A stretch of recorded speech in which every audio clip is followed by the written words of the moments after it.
आता आजच्याच या निवेदनामध्ये अजून एक विधान देवेंद्र फडणवीस यांनी असं केलं की 3 भाषेच्या विरोधात तमिळनाडू सरकार कोर्टामध्ये गेलं, पण कोर्टानं सुद्धा ते मान्य केलेलं नाहीये।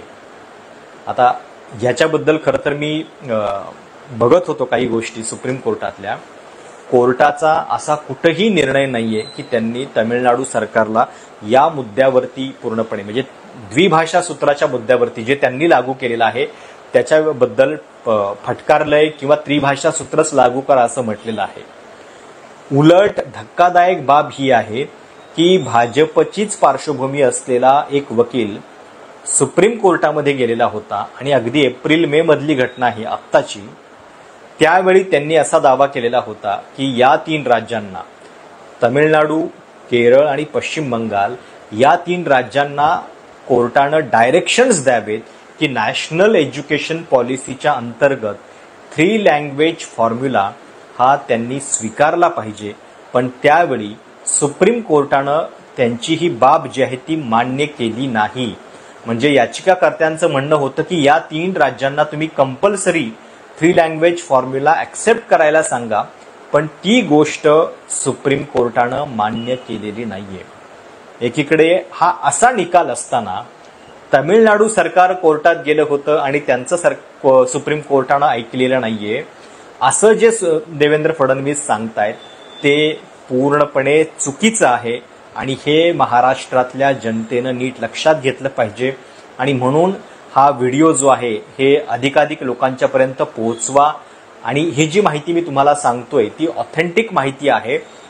तमिळनाडू सरकारनं एक याचिका दाखल केलेली होती, ती याचिका ही होती की आम्ही 3 लँग्वेज फॉर्म्युला लागू केलेला नाहीये, म्हणून आमचा जो फंड आहे शैक्षणिक धोरणासंदर्भातला तो केंद्र सरकार रोखून धरतं आहे आणि तो आम्हाला त्यांनी तातडीनं द्यावा। या संदर्भातली याचिका कोर्टामध्ये तमिळनाडू सरकारनं दाखल केलेली होती। म्हणजे 3 लँग्वेज फॉर्म्युला बद्दल त्यांना कुठेही कोर्टानं असं काही आदेश जे आहेत ते दिलेले नाहीयेत आणि मुळात देऊ शकत नाही। कारण मी जसं तुम्हाला म्हटलं की प्रायमरी एज्युकेशन हा पूर्णपणे कॉन्करंट सब्जेक्ट आहे, समवर्ती सूचीमध्ये आहे, ज्याच्यावरती राज्य सरकार सुद्धा त्यांना हवे असलेले कायदे जे आहेत ते करू शकतं। आता तुम्हाला माहिती आहे आपल्याकडं तंत्रज्ञान इतकं सोपं आणि इतकं पारदर्शी झालेलं असताना सुद्धा आपल्या राज्याचे नेते इतकी ढळढळीत विधानं कशी काय करू शकतात हा खरोखर मला प्रश्न पडला। कारण ज्यावेळी देवेंद्र फडणवीसांनी हे विधान केलं त्याच्यानंतर मी सहज जे ग्रोक नावाचं ॲप आहे त्या ग्रोकवरती हा प्रश्न विचारला की is 3rd language compulsory in national Education policy. त्याच्यावरती ग्रोकनं दिलेलं जे उत्तर आहे ते सुद्धा पुरेसं आहे। ग्रोक असं म्हणतं की National Education Policy recommends 3 language formula which encourages students to learn 3 languages in school with at least 2 being native Indian languages. However, it is not strictly compulsory in the sense of being uniformly mandated across all states or schools. म्हणजे Grok सुद्धा हे उत्तर देतंय आणि त्याच्यामध्ये highlight करून सांगतं की हे कंपल्सरी नाहीये। म्हणजे 3री लँग्वेज नॅशनल एज्युकेशन पॉलिसीने सुद्धा बंधनकारक केलेली नाहीये, हे ग्रोकला सुद्धा कळतंय।